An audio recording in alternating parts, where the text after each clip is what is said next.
Guys, जैसा कि मैंने आपको बोला था कि शिवा सूत्रा जो हमारी बुक है, इसका पूरा मैं आप लोगों के लिए डिस्क्रिप्शन लेकर आऊँगी।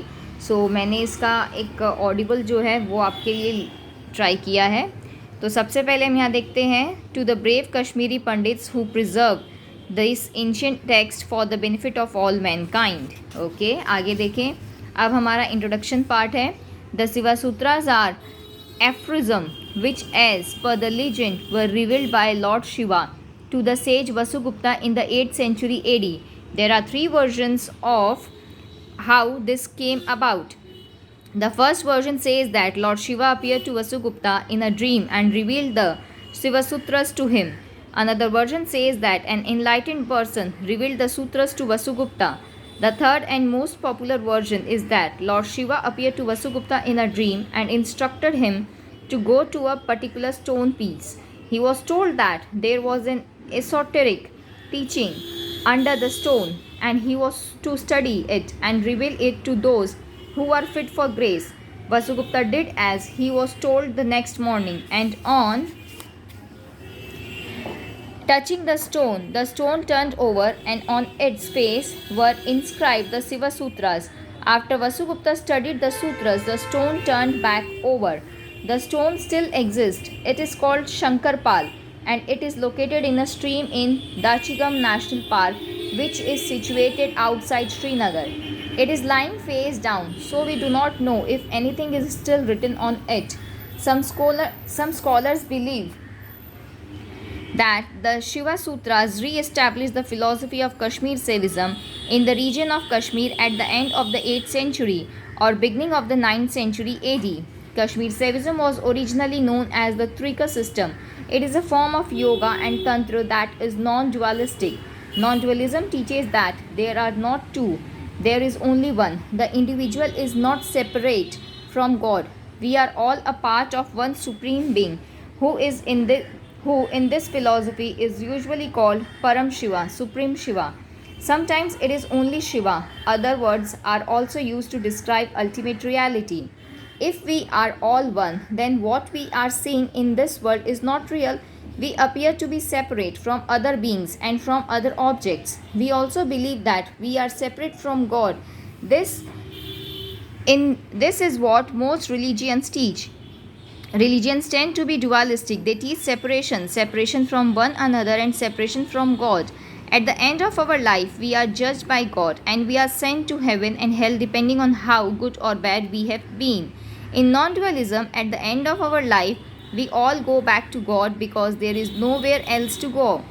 There is only God or Shiva and nothing else exists. There are some questions that now arise. If we are all one, then why do we appear separate? What is covering our real nature? How do we get to experience our true self? What causes us to continue in the path of worldly illusion? And how do we come out of it? These are some of the issues addressed by the Shiva Sutras. The sage Vasugupta is associated with two important texts of Kashmir Saivism, the Shiva Sutras, which were revealed to him, and the Spandakarikas, the text he authored. Spanda means vibration or movement, and Karika means verses or a collection of verses. Spandakarikas literally means verses on vibration. The Spandakarikas explains in greater detail some of the topics discussed in the Shiva Sutra. It also discusses some entirely new subjects. Both these texts belong to the Spanda system, which is one of four systems of Kashmir Saivism.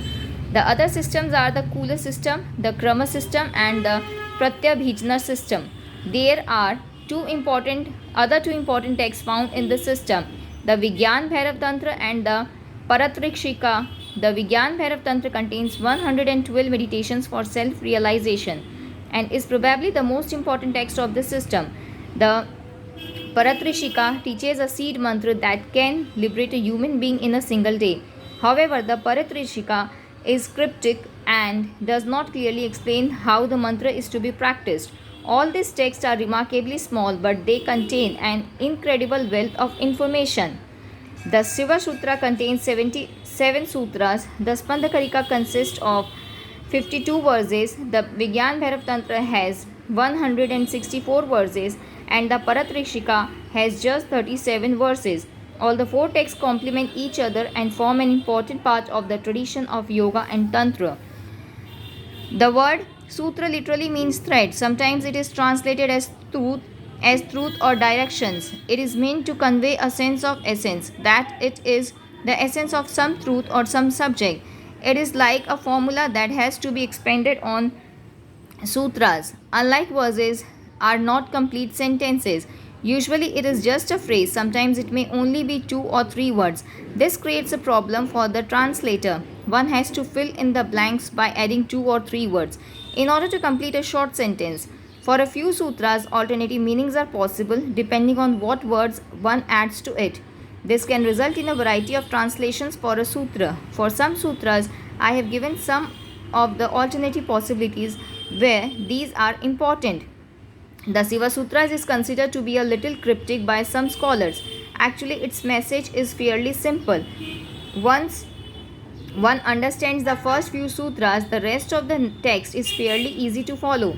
We identify ourselves with our body, and that is why we fail to experience the ultimate reality. This is one of the important messages of the text, which is elaborated on in a few of the sutras. Shemaraja wrote a commentary on the Shiva Sutras in the 10th century AD. He divided the 77 sutras into three chapters. Since then, traditionally, the Shiva Sutras have been divided into three chapters. Although it is not necessary to do so, I have maintained the tradition of dividing the sutras into three chapters, as it makes it easier for some readers to compare this translation with earlier ones. The Shiva Sutras are transformative. Once you understand them and practice them, they will open a whole new world for you.